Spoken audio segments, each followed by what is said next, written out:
AP assembly ప్రాంగణంలో పోలీసుల తీర్పుపై YCP అధినేత జగన్ ఆగ్రహం వ్యక్తం చేశారు.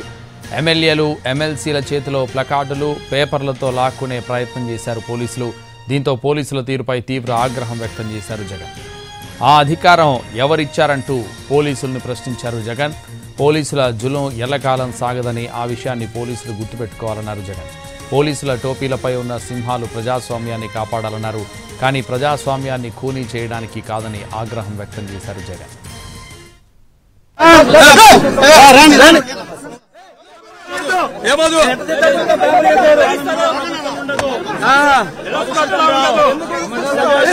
ప్రజాస్వామ్యాన్ని కాపాడడం మీ పరిధి. మీ టోపీ మీద ఉన్న సింహాలు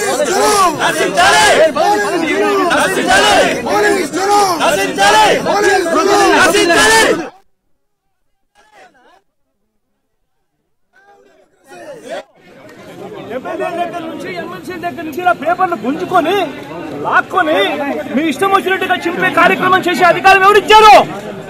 మధుసూదన్ రావు, గుర్తుపెట్టుకో. ఎల్లకాలం ఇలా మాదిరిగా ఉండదు. ప్రజాస్వామ్యంలో ఉన్నాం మనం. మీ టోపీ మీద ఉన్న సింహాలకు అర్థం ఏమిటో తెలుసా? అధికారంలో ఉన్న వాళ్లకు సెల్యూట్ కొట్టడం కాదు, ప్రజాస్వామ్యాన్ని కాపాడడం కోసం మీరున్నారు.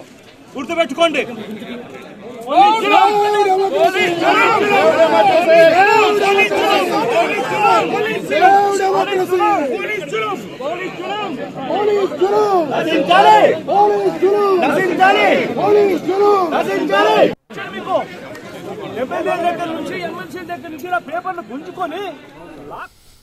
ఏపీ అసెంబ్లీ ప్రాంగణంలో పోలీసుల తీరుపై వైసీపీ అధినేత జగన్ ఆగ్రహం వ్యక్తం చేశారు. ఎమ్మెల్యేలు, ఎమ్మెల్సీల చేతిలో ప్లకార్డులు, పేపర్లతో లాక్కునే ప్రయత్నం చేశారు పోలీసులు.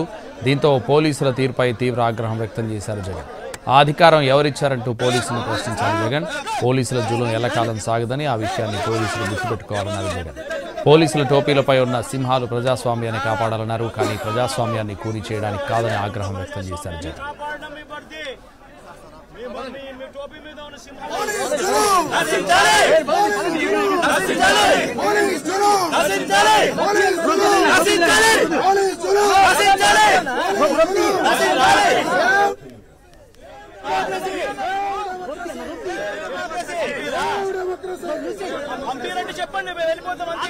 ఏపీ అసెంబ్లీ ప్రాంగణంలో పోలీసుల తీర్పుపై వైసీపీ అధినేత జగన్ ఆగ్రహం వ్యక్తం చేశారు.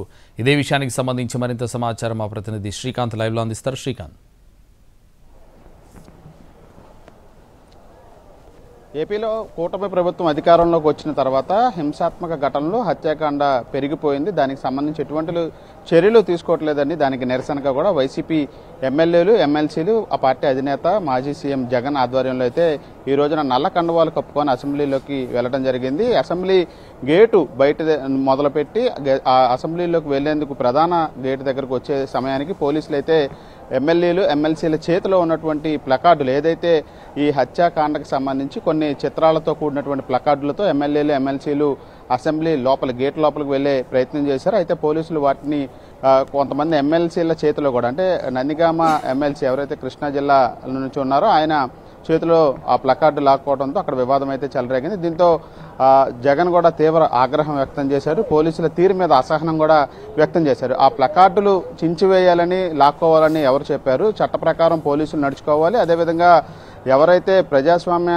పరిరక్షణ కోసం మాత్రమే పోలీసులు పనిచేయాలి తప్ప ఈ విధంగా జులుం వ్యక్తం చేయకూడదని పోలీసుల మీద అసహనం కూడా వ్యక్తం చేశారు. ఈ నేపథ్యంలో కొద్ది సమయం పాటు పోలీసులకి, ఎమ్మెల్యేలకి మధ్య వాగ్వివాదం కూడా చోటు చేసుకుంది.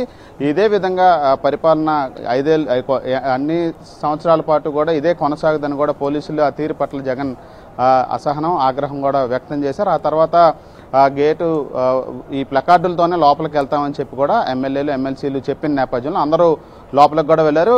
వెళ్ళిన తర్వాత గవర్నర్ ప్రసంగం చేస్తున్న సమయంలో కూడా సేవ్ డెమోక్రసీ, సేవ్ ఏపీ పేరుతో కూడా ఎమ్మెల్యేలు, ఎమ్మెల్సీలు పూర్తి స్థాయిలో నినాదాలు చేసిన నేపథ్యంలో ఆ నిరసన మధ్య గవర్నర్ ప్రసంగం కూడా కొనసాగింది. ఆ తర్వాత కొద్దిసేపటి పాటు నిరసన వ్యక్తం చేసిన ఎమ్మెల్యేలు అందరూ కూడా జగన్ సహా బయటకు కూడా వచ్చేశారు. వచ్చిన తర్వాత ప్రధానంగా కూడా గవర్నర్కి కూడా ఈ అంశం మీద, ఏపీలో జరుగుతున్నటువంటి దాడులు, హత్యాకాండకు సంబంధించి చర్యలు తీసుకోవాలని చెప్పి జగన్ ఆధ్వర్యంలో నిన్న కూడా గవర్నర్ను కూడా కలిసిన నేపథ్యంలో అటు గవర్నర్ నుంచి కూడా ఎటువంటి చర్యలు కూడా తీసుకొని కారణంగానే మేము అసెంబ్లీని బాయ్కాట్ చేసి బయటకు వచ్చామని చెప్పి అయితే ఎమ్మెల్యేలు ఎమ్మెల్సీలు కూడా చెప్పడం జరిగింది. ఇక రేపు ఇవాళ సాయంత్రం కానీ రేపు కానీ ఢిల్లీకి ఎమ్మెల్యేలు ఎమ్మెల్సీలు అందరూ కూడా వెళ్ళబోతున్నారు. 24వ తారీఖున ఢిల్లీలో వేదికగా ఏపీలో ఈ హింసాత్మక ఘటనలకు నిరసనగా కూడా దేశవ్యాప్త చర్చ జరిగే విధంగా అయితే ధర్నా అయితే చేయబోతున్న నేపథ్యంలో ఈ రోజున అసెంబ్లీ సమావేశాల నుంచి గవర్నర్ ప్రసంగం జరుగుతున్న మధ్యలోనే ఎమ్మెల్యేలు ఎమ్మెల్సీలు జగన్ సహా అసెంబ్లీ బాయ్కాట్ చేసి అయితే వెళ్ళిపోయారు. సంతోష్. Thank you Srinath.